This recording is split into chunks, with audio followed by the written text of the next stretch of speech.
안녕하세요. 9월 2일 월요일 신나게 시작하겠습니다. 미국 경제지표 대체로 양호했고요. 주식시장은 거래는 한산 한가운데 혼합으로 마감됐죠. 표로 한번 확인하시기 바랍니다. 나스닥은 약보합이지만 반도체 지수는 강세 이어갔고요. 마이크론 테크놀로지 크게 올랐습니다. 채권 수익률은 2이어, 10이어 수익률 곡선 마이너스 스프레드는 많이 축소되었습니다. 그러나 여전히 역전된 상태입니다. 달러 지수는 98.7로 상승해서 달러 강세 이어졌고요. 원 환율도 1210원으로 다시 올라갔습니다. 유가는 크게 내려서 WTI 55불 겨우 지켰습니다. 그런데 지금 허리케인 도리안이 지금 바하마 지역 통과하고요.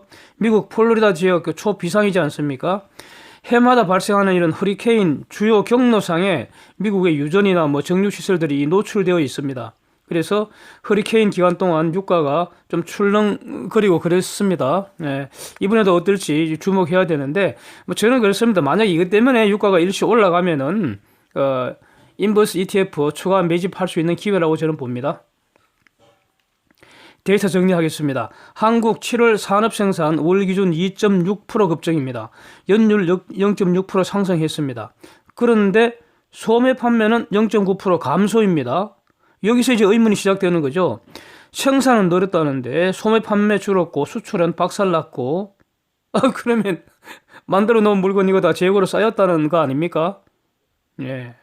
한국은행 금리 일단 동결했습니다. 추가 인하 가능성이 지금 매우 높은 것으로 보입니다.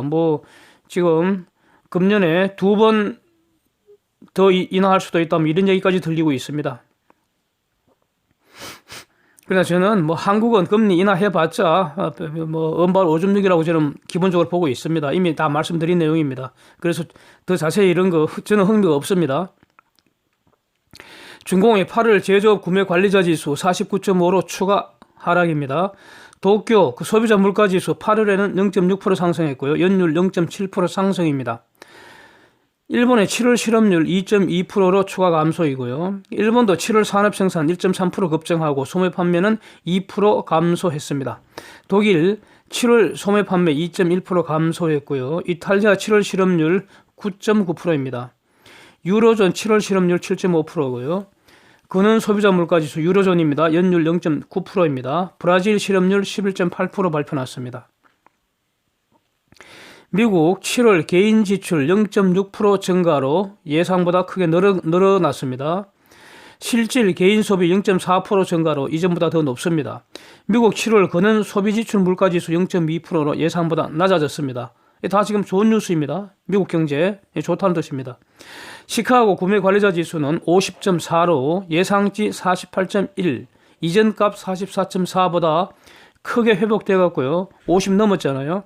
이 값이 지난달에 갑자기 급락을 해서 44.4로 급락을 했잖아요. 그래서 이거 좀 더 두고 봐야 한다고 이렇게 제가 말씀을 드렸는데, 한 달 만에 바로 50.4로 회복됐습니다. 50 이상이면은 경제가 확장하고 있다는 뜻입니다. 쟁점 정리하겠습니다. 9월 1일부터 1120억 불에 대한 15% 관세가 부과되기 시작합니다. 중공산 어패럴 92%, 지금 미중 무역전쟁 얘기하는 겁니다. 다시 말씀드릴게요. 미중 무역전쟁 관련해서 9월 1일부터 1120억 불, 중공이 미국에 수출하는 추가 3천억 불 관세 중에 일부인 1120억 불에 대해서 15% 신규 관세가 부과된다, 이 뜻입니다. 주로 이제 중공의 소비재, 최종 소비재품들이 이제 타겟이 됐는데, 여기서 중공산 어패럴류 92%, 신발류 52% 이렇게 관세 영향을 직접 받는다고 합니다.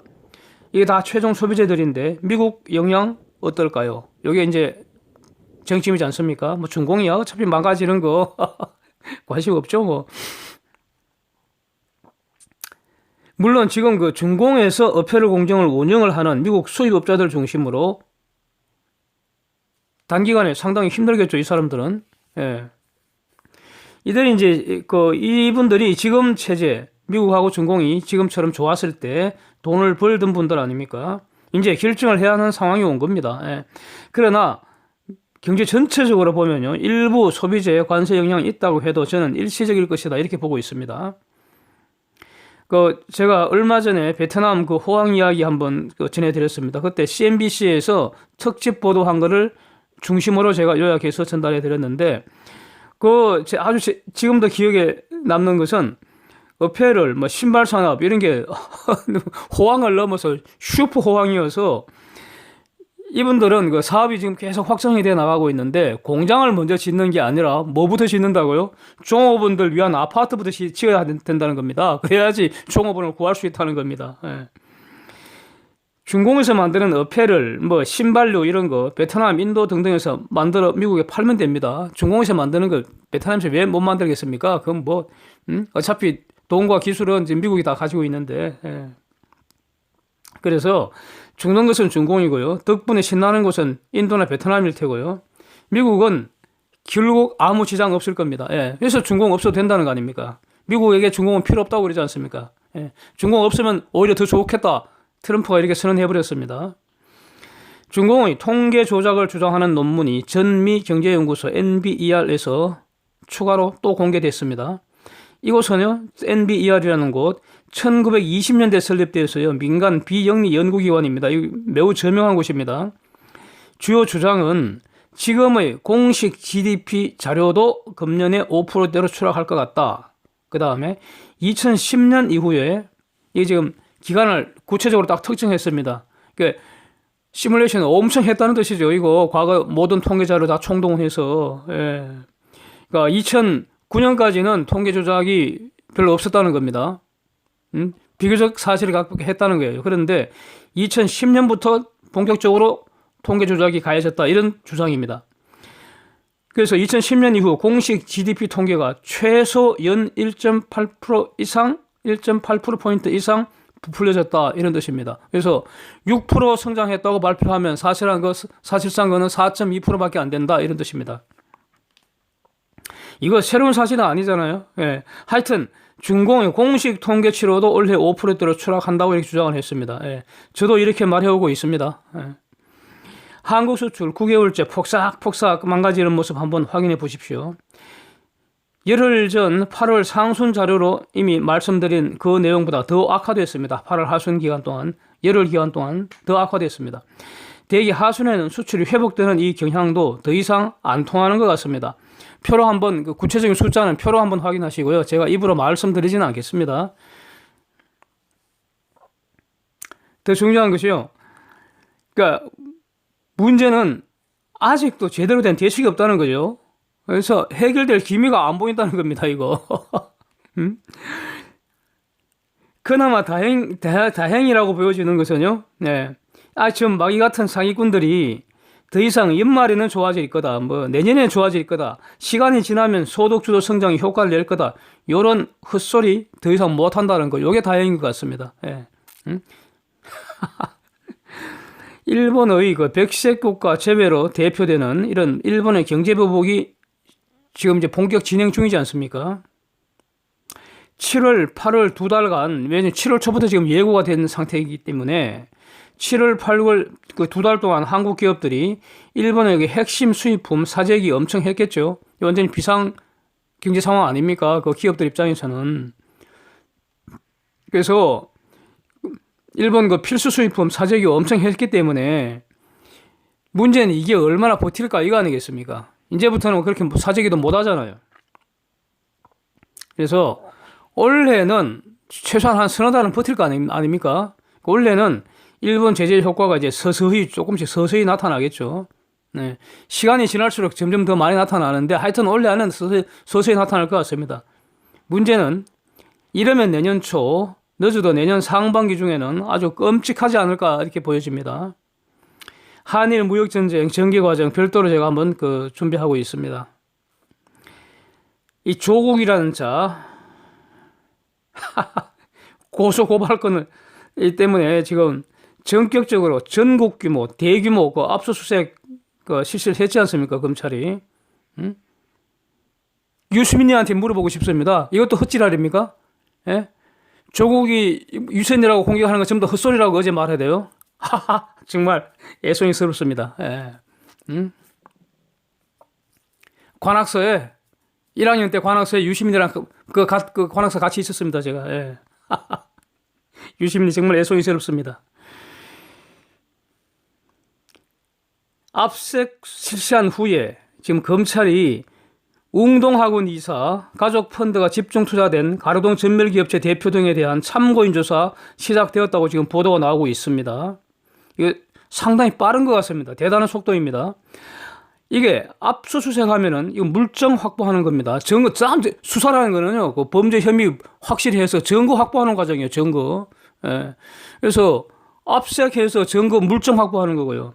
참고인 조사하면은 그 인적 증거, 증언을 확보하는 겁니다. 예. 그 증거 확보하려고 하는 거예요. 그 다음에는 처단하려고 하는 거죠. 범죄 혐의에 대한 물증과 인증이 확보되면 그 다음에 하는 게 피신 조서 받는 겁니다. 피의자 신문 조서. 예? 그거 받아갖고요. 그 다음에 뭐 합니까? 기소할지 말지, 구속할지 말지 이거 결정하는 겁니다. 지금 마귀 같은 것들이 저것끼리 인명 지랄질을 하든 말든 말이죠. 지금 안건은 과연 구속영장 언제 칠 건가 이거 아니겠습니까? 지금 물밑에서는 압박 엄청나게 하겠죠. 뭐 눈에 안 봐도 뻔할 것 같습니다. 잘 버티기를 바랍니다. 마귀 같은 것들이 말이요. 깜빵에 처박혀서 장관놀이 하는 희한한 구경거리 지금 볼 것 같습니다. 정말로 한 번도 경험하지 못한 대한민국 지금 우리가 지금 보고 있습니다. 인베스트 인사이트를 이렇게 한번 정리해 봤습니다. 8월에 다우 1.7% 하락했고요. SP 1.8% 하락했고 나스닥이 2.6% 하락입니다. 8월 시작하면서 제가 이런 말씀 드린 기억이 납니다. 역사적으로 8월은 3대 지수가 대체적으로 하락하는 경우가 많았습니다. 연간 기준으로는 두 번째로 안 좋은 달입니다. 8월이. 하여튼 희한하게도 올해도 결과적으로 마이너스 수익을 기록을 했습니다. 그러니까 지수, 미국의 3대 지수 기준으로. 문제는 이제 가을이라는 거죠. 확실히 가을입니다. 전통적으로 가을은 강세장이었습니다. 연말까지 말이죠. 쇼핑 시즌 돌아오고요. 배당 투자 일어나고 이렇게 강세장이었습니다. 가을에는. 이것은 슈퍼파워인 미국 이야기이고 지금 한국은 말이죠. 경제는 폭삭폭삭 지금 망가지고 있는데 너희 편 우리 편 편싸움 지금 연락이 하고 있잖아요. 이런 한국에 투자하는 것이 과연 현명한지 이게 지금 고민이 됩니다. 최소한 투자를 하는 분들이라면은 이 문제 명확하게 집중적으로 고민하고 어떤 정리가 돼야지 마음이 편할 겁니다. 그렇지 않을까요? 저는 지금까지 이렇게 정리를 하고 있습니다.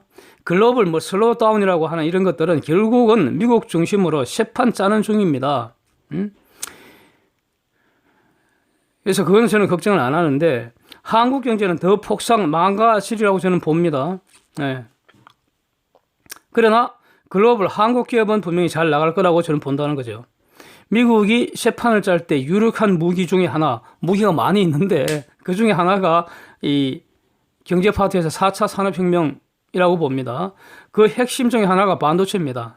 핵심이 많이 있을 텐데 그 중에 하나가 반도체라는 겁니다. 왜 반도체냐? 이게 지금 글로벌 대표 선수가 한국에 있지 않습니까? 그래서 반도체입니다. 시스템 반도체는 미국 업체고요. 메모리 반도체는 한국 업체 아닙니까? 그래서 삼성전자 아니면 하이닉스 두 놈 중 한 놈만 고르면 저는 될 것 같습니다. 두 놈 다 고르면 돈이 많이 들잖아요. 그래서 그 중에 한 놈만 고르고 남는 돈으로 인버스 2X로 해치를 해야 한다. 저는 이렇게 보고 있습니다. 코스피 200 인버스 ETF EX로 반드시 해치하기를 저는 말씀을 드립니다. 싸고 효율적인 해치 상품이 없는 그런 투자 상품은 아예 관심 종목에서 지워버리고요. 알려고 하지도 말아야 한다고 저는 봅니다. 아는 게 독이 되는 거죠. 가령 하이닉스를 인버스 2X로 ETF 해치하는 거 이거는 불완전 해치입니다. 완전 해치는 될 수가 없습니다. 그런데 기본적인 아이디어는 이것입니다. 하이닉스 베타가 상당히 크기 때문에 그 다음에 그래서 2X로 한다는 거고요. 그 다음에 하락할 때 지수가 하락할 때 즉 한국 주가 지수 폭락할 때 상대적으로 많이 오르는 게 인버스 EX 아닙니까? 그래서 EX로 해치한다는 거고 대체적으로 평균적으로 하이닉스 오르면 코스피 200도 오르고요. 하이닉스 내리면 코스피 200도 내리는 거 아닙니까? 그래서 인버스가 해치 수단이 될 수 있다 이런 뜻입니다. 이번에는 제가 그 백두대간 원래는 일요일은 산행을 안 하기 때문에 그래서 금요무박으로 해서 토요일날 주로 산행을 하는데 이번에는 토요무박으로 해서 일요일날 다녀왔습니다. 백두대간. 그러니까 조침령 한계령 구간인데 이게 우리 그 북진팀에서는 원래 11월 2일 그 예정이었는데 요 날이 우리 큰아들 장가가는 날입니다. 예. 그래서 고민하다가 토요무박으로 남진팀에서 껴서 이 조침령 한계령 구간 다녀왔습니다. 이 구간은요, 한계령에서 그 망대암산이라는 곳, 이거 가는 도중에 암릉 구간, 이 암릉 구간이 하여튼, 예, 제가 다녀본 산행 코스 중에 가장 험난한 곳 중 한 곳입니다. 네, 제가 기억에 많이 남는 곳이 그 속리산 문장대에서 밤티제 그 암릉 구간, 얼마 전에 다녀왔었습니다.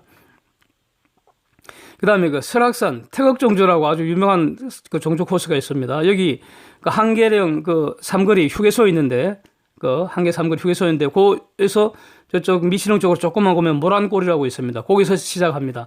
모란골에서 그 설악산 저쪽 그 대성령 위쪽에 있는 안산, 그 올라가는 길, 와, 이게 진짜 축입니다, 축이. 이 축입니다.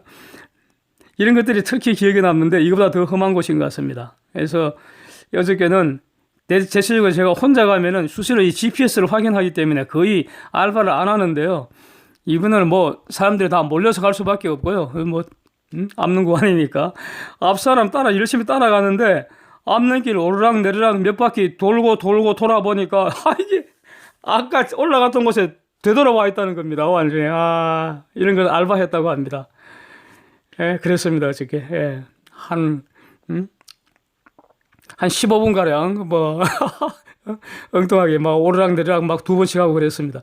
일단, 전봉산만 올라가면은요, 그 이후에 조침령까지는 아주 편안한 오솔길 수준입니다.